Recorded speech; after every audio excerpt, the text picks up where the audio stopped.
Welcome, friends of the Greasy Shop Rag. Today we're going to take a look at a Husqvarna 572XPG. Customer complaint is that he ran over his chainsaw. So it's smashed up pretty good. And, you know, parts are parts. We can replace parts on it. But we really need to look and see if there's any other major damage done to the saw. Like a broken crankcase or bent crank or something that would make it possibly a deal breaker whether or not we fix it. So because that starter was smashed in so hard, I do have concerns about the flywheel and the crank being bent. I once had a 592 come through with a similar situation, but the crank was bent and we ended up not fixing it.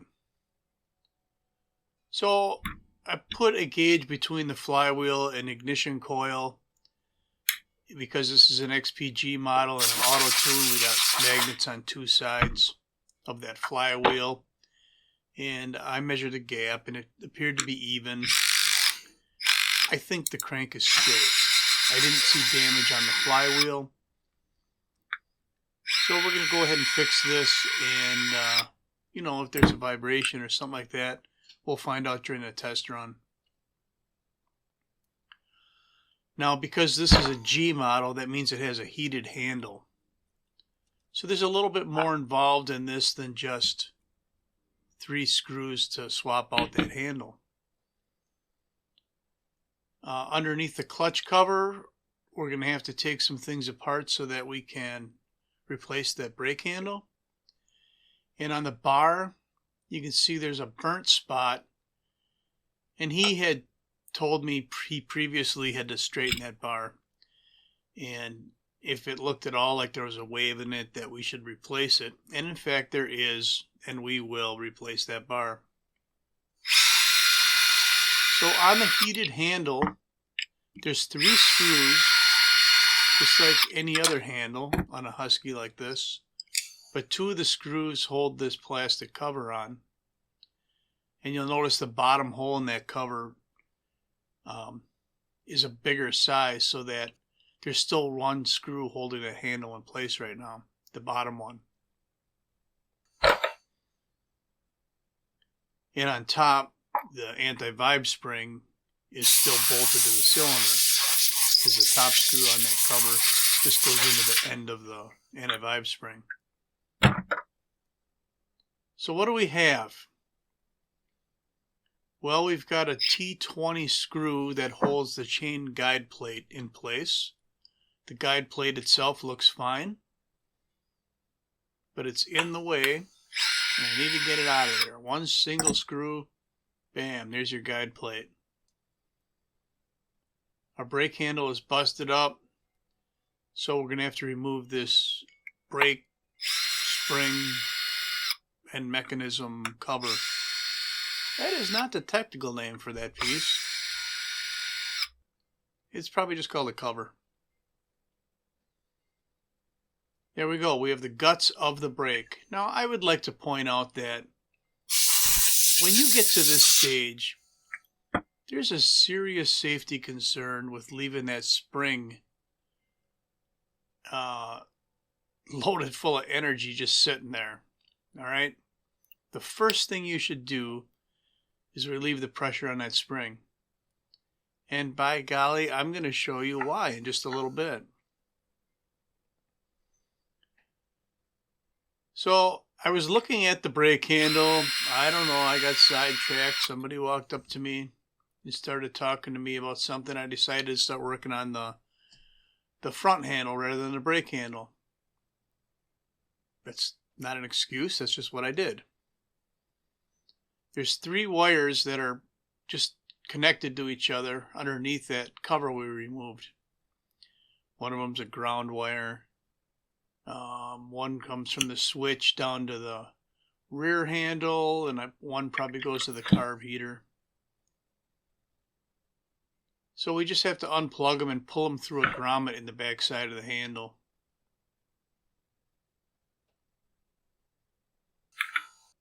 We'll push them through that grommet. And the way that they're designed, you can't really screw it up as far as putting it back together. Some of them have male ends, some of them have female ends. So, you know, you can take a picture if you want, but it's pretty simple how it goes back together. So I still have my T20 bit on the driver. We got to replace it with the T25 or T27, whichever one. I don't know what size the screw actually is, but I know I'm using a T25 driver.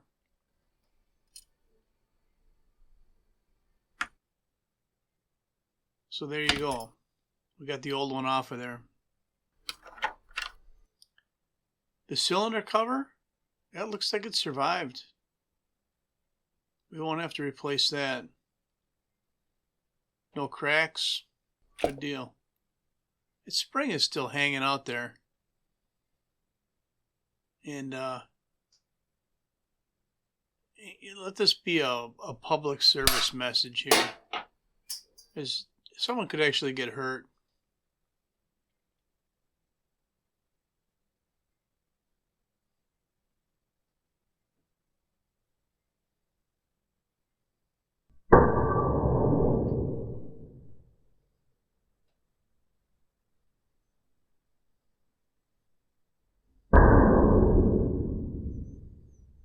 You know, my reaction time felt very fast when this happened. It looked pretty slow on video. That spring hit a wall 20 feet away before I could even turn and see that happen. And it's just a good thing nobody else was standing over there. So let's move on with the repair.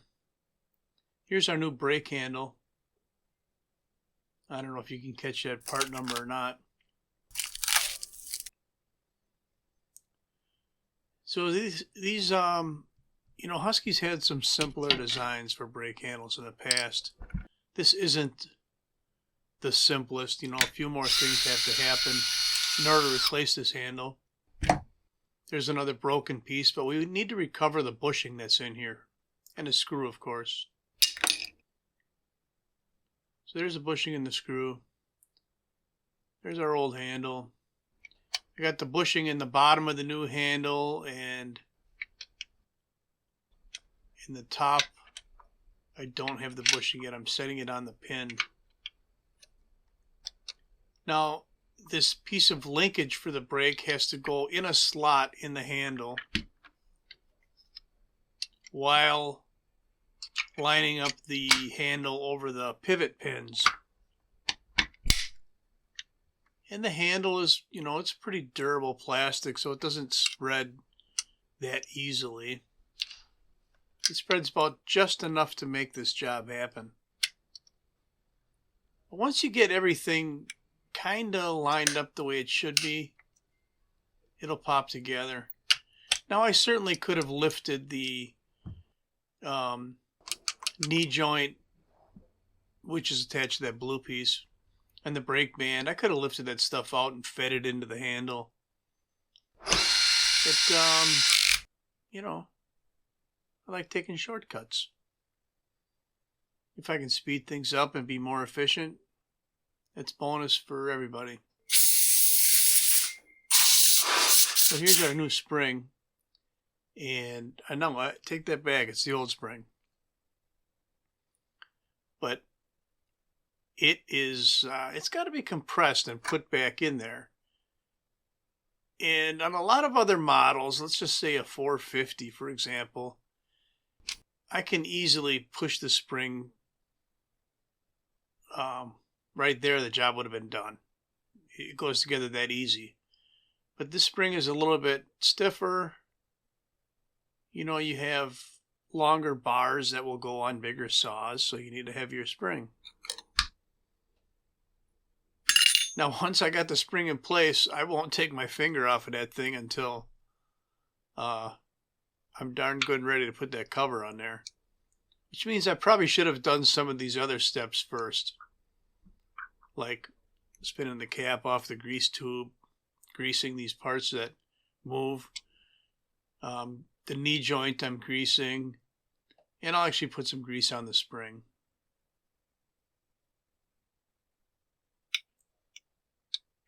This is the arm that is the detent that makes the handle not flop around while the brake is not engaged. Now here's our cover. And take my finger off the spring finally. And then we'll get this screwed down.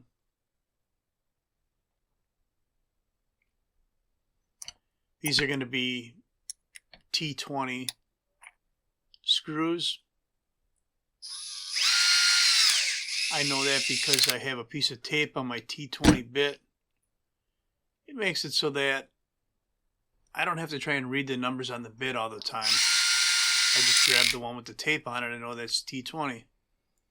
If I wanted to add another size to my collection as far as identifying it, you know, maybe I'd use 2 pieces of tape or something like that.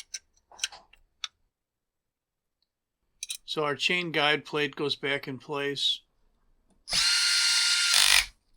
1 screw, T20.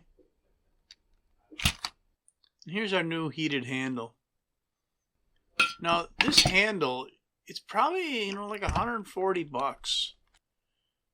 The interesting thing is, if he would have went with a wrap handle, it would have been about $80. I don't know why that is. That's just the way Husky's got them priced. I'm sure it has something to do with the way they're initially packaged, and opening up the packages and selling the parts separately would cost more than just selling the parts for the cheaper price. For whatever reason, though, this handle came with extra parts. The handle's pre-assembled, but the bag came through with all the extra screws and grommets and anti-vibe spring, switch parts. I can't explain that either.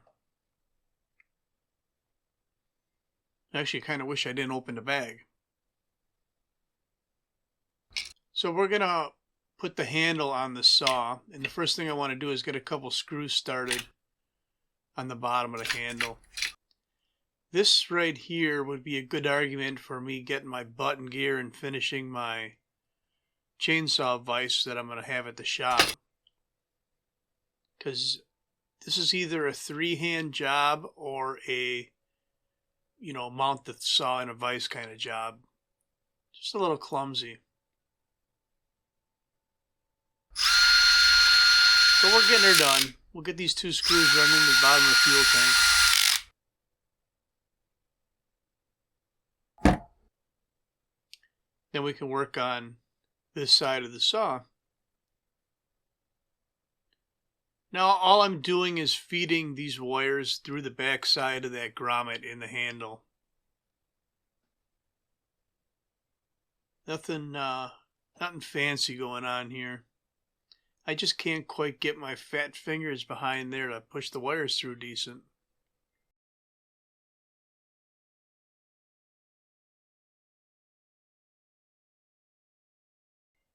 Alright, looks like I got all 3 of them through there. Now we could probably get that anti-vibe spring attached to the cylinder. That'll help locate that handle. And it's got to be done before I can put the cover on the handle anyway.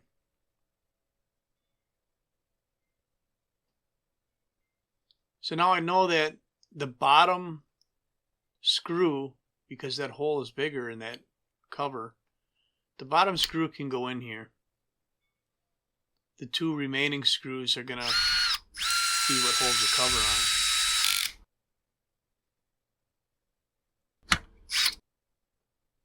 Alright, so we're cranked down the anti-vibe spring on the cylinder. And we got our other screw in the tank. So now all we have to do is connect our wires. And there's no rocket science here. You can only plug them in one way. I guess the only thing I would suggest is that you don't have them twisted up so that they so they won't lay flat in that channel on the handle.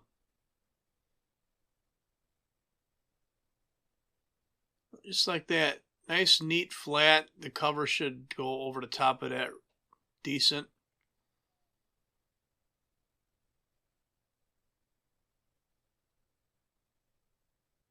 So this top screw is going into the end of the anti-vibe spring.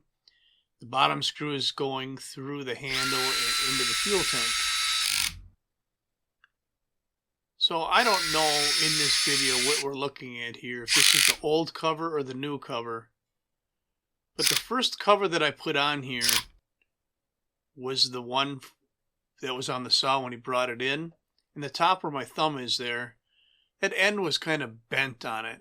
So I ended up having to put the new cover on. That looks like it might be the old one. I'm not sure. I just wanted to point that out. I also like to point out that the new starter is a 4-pin unit rather than a 2-pin unit that drives the dogs on the flywheel. This is an upgrade Husqvarna did. And I haven't seen any broken 4-pin units come through, but what had been happening was the weather would get cold, that plastic pulley would, it'd crack or break, and those pins would twist in there. Sometimes you could still start the saw. Other times they'd completely fail. When you buy a starter from Husqvarna, you don't get a sticker with it, so we had to order that separately. That starter this sticker says XPG on it, That starter works on a regular XP. The air deflector, that was broken as well, so we replaced that.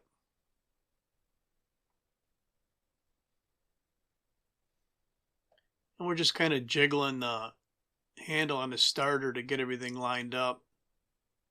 I think that air deflector is holding me up a little bit right now.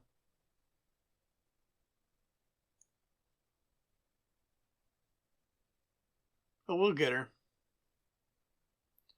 So you might notice the audio on this video is a little wonky in some points. The reason is simple. Damn! The Neanderthal knuckle draggers on the other side of the shop are hard at it today.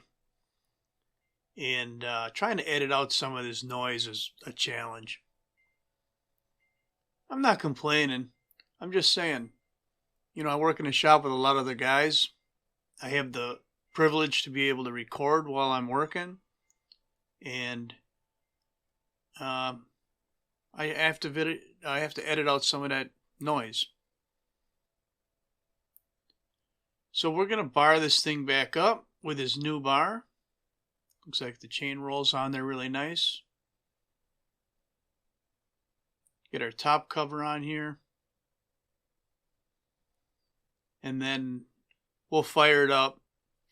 And we want to make sure that the heated handle portion works on here. So let's check that out.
looks like all our heated handles are working.